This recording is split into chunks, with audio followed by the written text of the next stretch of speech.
Today's soap is going to be fragranced with Moonflower Nectar. It does have some vanillin in it, therefore I'm going to be adding some vanilla stabilizer, which was a gift from my friend Laura with Cabbage Patch soaps. I made a poll on my Patreon asking what my next soap should be, and I gave some options. Unfortunately, I don't get to know who voted, but the fastest vote went to a Scottie soap. So today is that day. We are going to make a Scottie soap. I have made a row of Scotties. Unfortunately, I do not have enough to fill the entire 2-pound mold, but it will be mostly filled. And then I extruded some stars, because this is going to be a nighttime scene. A Scottie in the night, which is one of the reasons why I chose Moonflower Nectar. The colors we are going to use is some lime green. This was a gift from Renee, another awesome friend of mine.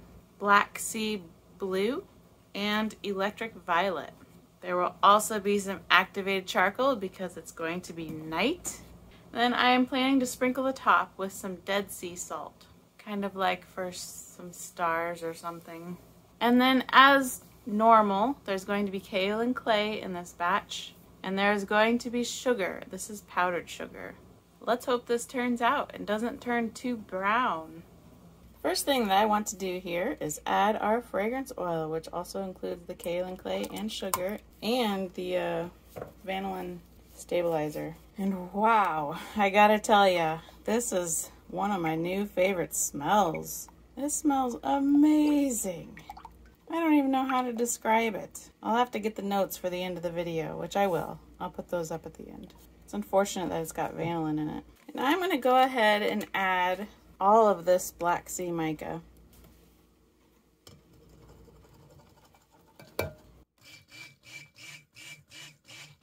And here's our lye water.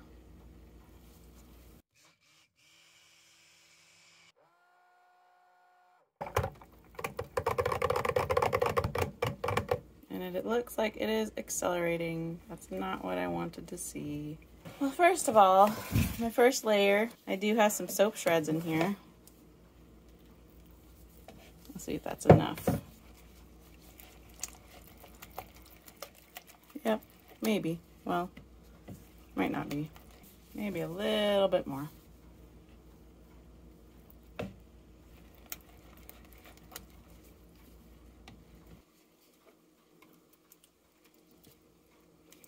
This is going to be like the grass, pretty much.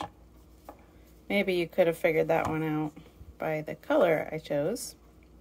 The soap shreds, you know, is just some texture and some variety in the grass.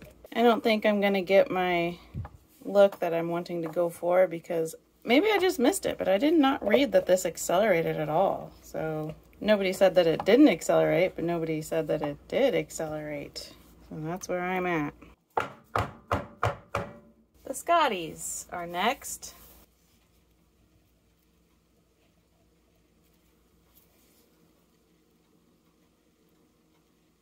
And you can see that I just didn't have enough. And I ran out of melt and pour. Oh no, look at this. Okay, my design just went out the window. Alrighty then. I might have to get a spoon and plop it. Because I gotta get these air bubbles out of here.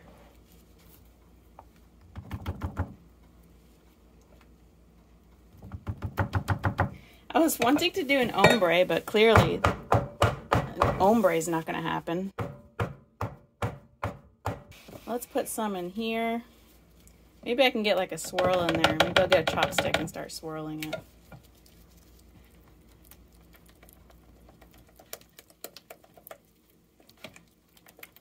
I can't believe this. This is worse acceleration than my pineapple sage. I'm going to plop in some of this. This is ridiculous. Not all of it, because I'm going to try to do a little, like, something to get these to, you know, not look like lines. I wasn't going for, like, lines. I know this is called Moonflower and florals tend to accelerate. Yeah, but But nobody said it accelerated. That's why I was so disturbed right now. There's gonna be some air pockets, I'm pretty sure.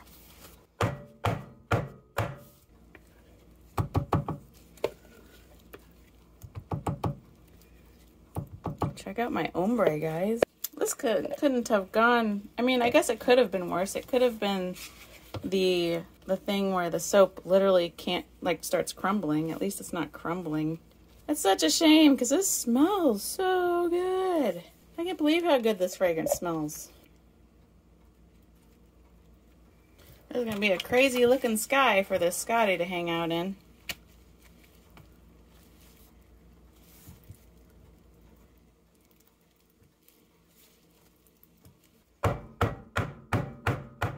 And my flashlight just turned off because it got too hot in here. Add to the frustrations. Okay, we're gonna stick another star in here. There's gonna be so many air pockets, it's gonna be ridiculous. I'm sorry your viewing is not very good right now, with the light and stuff.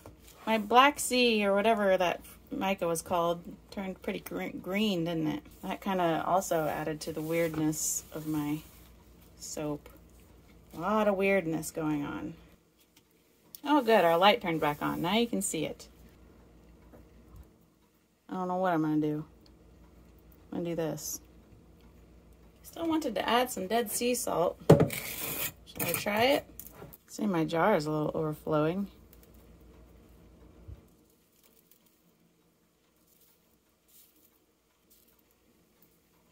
All right, well, this is what our top ended up like. And so, see ya for the cut. Bet you're curious, I know I am. Oh boy. There we go.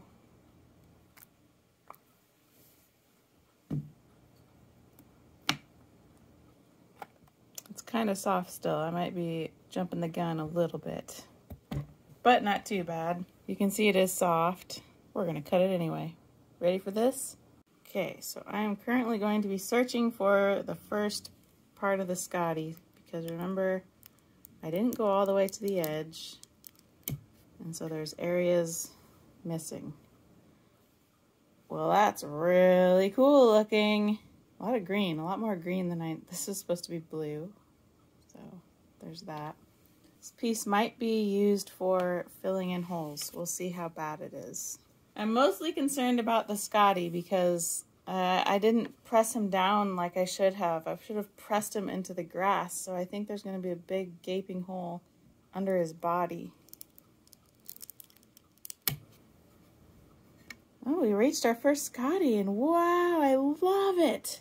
I do prefer that it was blue right here instead of green, but I love it. All right, we're cutting our first full bar, hoping for the best.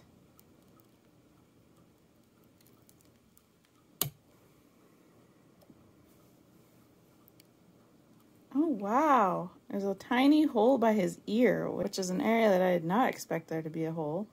I guess maybe, since this all turned green, that could be like a hill in the background instead of the sky. I wonder how many Scottie bars we'll get. Ah, look, we reached the edge of it. Well, that's what happened. I don't know what to say. We gotta find the next Scottie. So we're going to be doing some more sample sizes here until we find the next Scottie. Goodness, I only got 2 bars out of that. Oh, well, that was quick.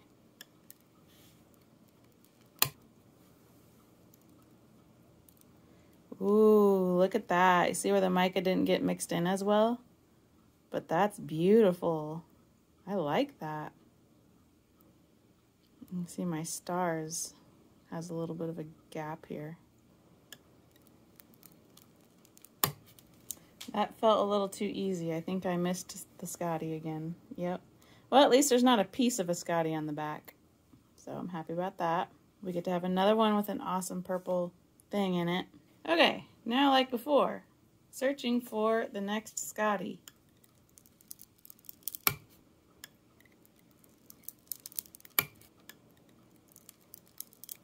Where's that next Scottie? Oh, I think I found him. There he is. Okay, moving on here.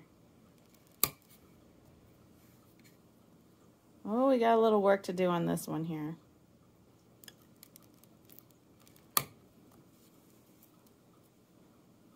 This side's not too bad.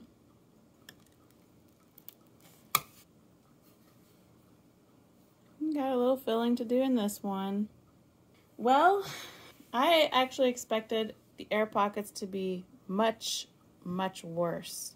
So I'm thankful for that. And these look awesome. Oh, there's no Scottie there. That was empty. So we got 3, 6, 7, 8 bars with a Scottie in it. And I think 3 of them don't have a Scottie on both sides. So, more samples. Lots and lots of Scottie samples. Which is good because this fragrance is amazing. I think everyone should smell it.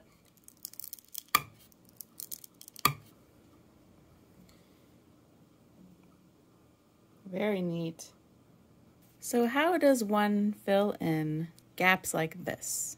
This is purely cosmetic, but here we got a piece of sample. There's no stars in this piece, so that's why I am going to use it as my Play-Doh, basically. So I want to fill in this dark area. So I take a piece of the dark portion of the soap, knead it a little bit to make it nice and soft, and then kind of bring it to a point like that. And then push it in there and drag it out. And I might need more, so I push it in the other side and drag it the other way. And there, that hole is filled. So then I look the rest of the bar here on this edge here, could use some filling in. So we're going to take that and drag it out, just like so. Down here is a little more complicated because it is the Scottie's tail and the Scottie's ears, and I don't have anything quite that dark, but we're going to use this anyway, so it works well enough, it looks like.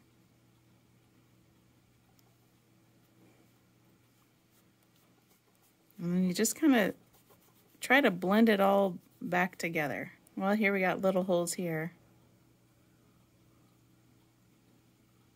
It's not very hard. And that is how I fill in all the holes. And I'm going to do that for every bar that has any little holes in it using this bar. Well, what an experience our Scottie soap turned into. I'm really happy with it though. It is not exactly like I wanted. I think I made that clear already. But I still like it. Those stars really, putting stars in your soap really add like some intricacies that you didn't actually have to work that hard to make. So I love the star extruder. Now again, I'm gonna say this fragrance is so good that I can't even explain it. So I'm gonna read you the notes. Top notes of agave and pear, middle of cherry blossom, rose, marine, base of amber, dark musk, and powder. It's an especially good smell. I've said before, I don't care for florals. This isn't a floral. Even though it's called Moonflower, even though it says it's got cherry blossom and a rose, this doesn't smell like a flower at all. I'd say the smells that stick out the most is the amber, the dark musk, and the powder. Whatever dark musk is. It does have a musk to it. I think I like musky smells. Anyway, one of those unexplainable fragrances that I absolutely recommend. Moonflower Nectar from Candle Science. But remember its problems. Acceleration and discoloration. So it's if you want to put up with that. So I'd like to end my video with asking you if you have any questions for me. Is there anything you're curious about? About me? About soap making? I am no expert soap maker, but I can definitely share my thoughts. It's fun answering questions and getting involved with the people who watch your videos. So if you have any questions, you want to know something about me or what I think about this or that, feel free to ask those questions in the comments. I'm going to ask the same question in my next video. And then my next video, I plan to answer questions if there are any. So, see you.